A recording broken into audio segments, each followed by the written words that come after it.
combination ito. Ito guys. Ano to?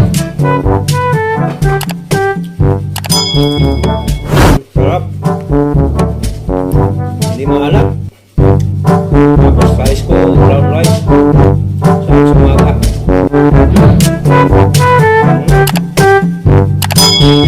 Kain ito, kabayan. Ang sarap. Sa umagahan, daing ang ulam. Umi daing. Sausaw mo sa sili na may, sausaw mo sa suka na may sili.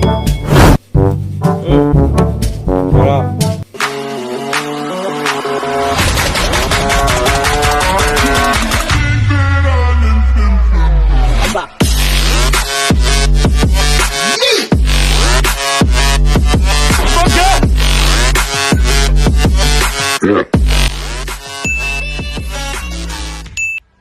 Hi guys, good morning. Welcome back sa aking YouTube channel.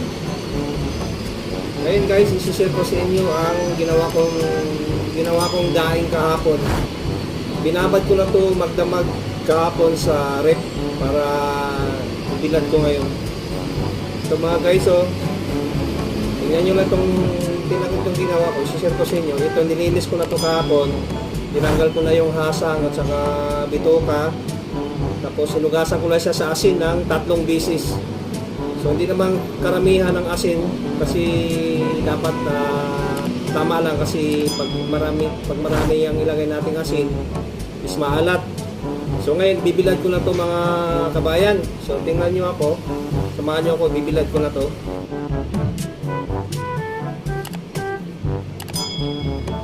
Maganda oh.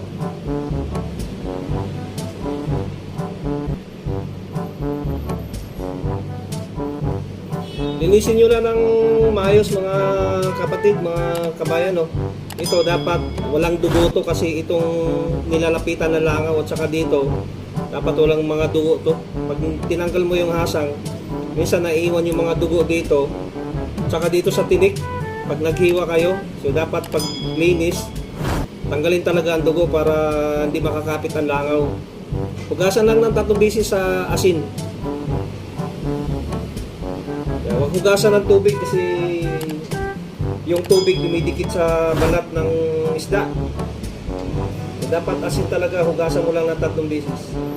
Tapos lagay mo lang sa rep, pagdamag. Tapos ibilad nyo na. Tulad ito.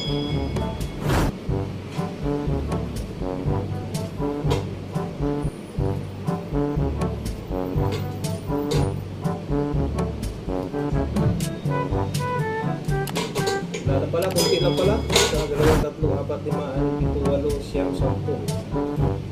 12, 13, 14, 14 lang pala na piraso. Mamaya, balikan ko to ng hapon, babalik ta rin ko. Yung mga 3 araw to bago tumuyo. Pag isang araw kasi, hindi basa-basa pa, magkailangan talaga 3 araw. Okay, maraming salamat.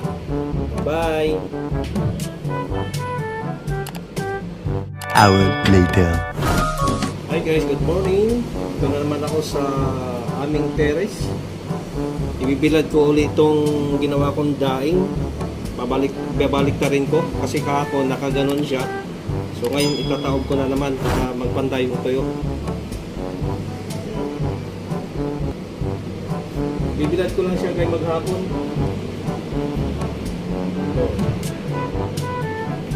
kasi kahapon hindi naman siya natuyo talaga, medyo basa pa. So dapat talaga dito 3 araw. Pangalawang araw ngayon na binaliktad ko, tatawag ko lang. Tapos bukas titihaya ulit ko ulit para magpantay na talaga yung tuyo para malutong pag pinirito natin. Sa 2, 3, 4, 5, 6, 7, 8, 9, 10,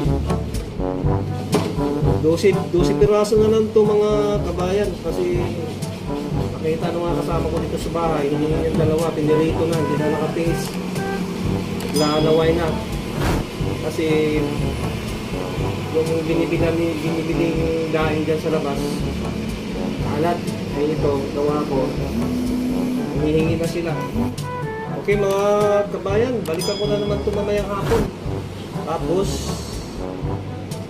bukas ulit ng umaga, huling araw, pangatlong araw, bibilad ko ulit. Okay, maraming salamat. Oh my God!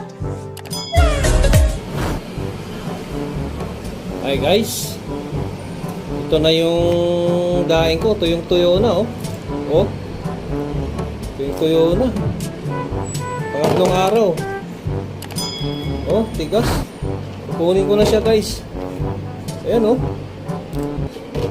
Sarap na nito prituhin. Ayan mga kabayan, try niyong gumawa ng ganitong daing no. Bibili lang kayo ng sariwang isda sa fish market. Kung saan man kayo banda sa ibang bansa. Bili lang kayo ng sariwang isda. Gayahin nyo na itong ginawa ko. Ayan o. Ito yung tuyo. Ituhin ko na ito bukas. May ulam. Ayan o. Sarap. Yan guys. Sana na gustuhan yung sinishare ko kung paano gumawa ng daing. Ito na siya oh. Oh. Basta guys, bibili lang kayo ng 1 kilo o 2 kilo. Linisin nyo lang, iwain nyo lang sa gitna, tanggalan ng bituka, huwag hugasan ng tubig.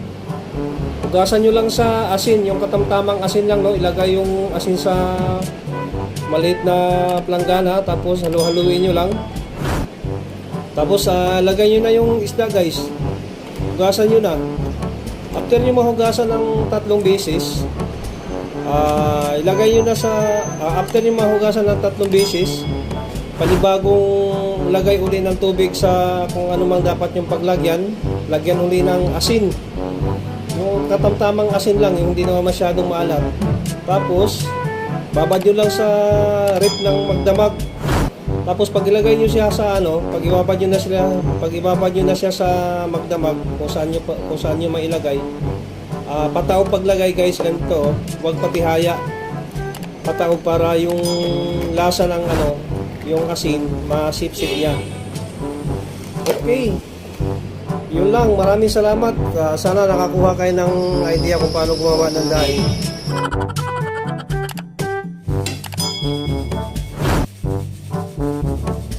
Kain tayo!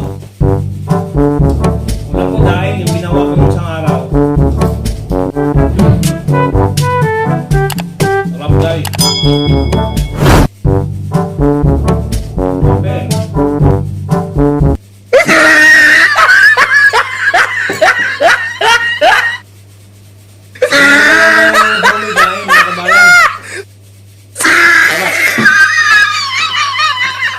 Tama lang yung alat.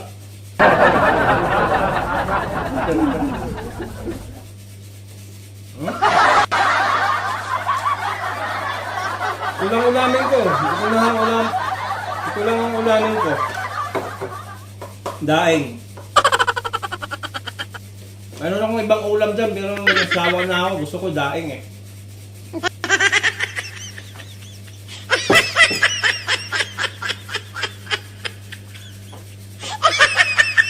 Daing.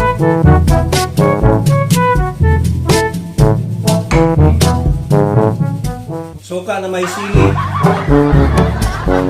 Ay, grabe.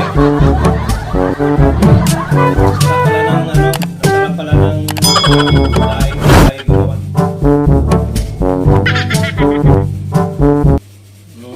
Bukbang, umaga.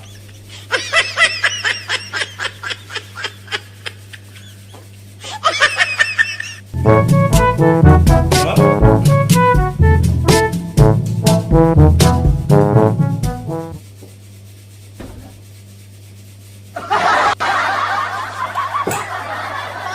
Okay guys, maraming salamat. Maraming salamat mga kabayan. Sa mga hindi pa nag-subscribe sa akin channel, subscribe sa akin channel at huwag kalimutang pindutin ang notification bell para update naman kayo sa bago pang mga i-upload na video. Bye!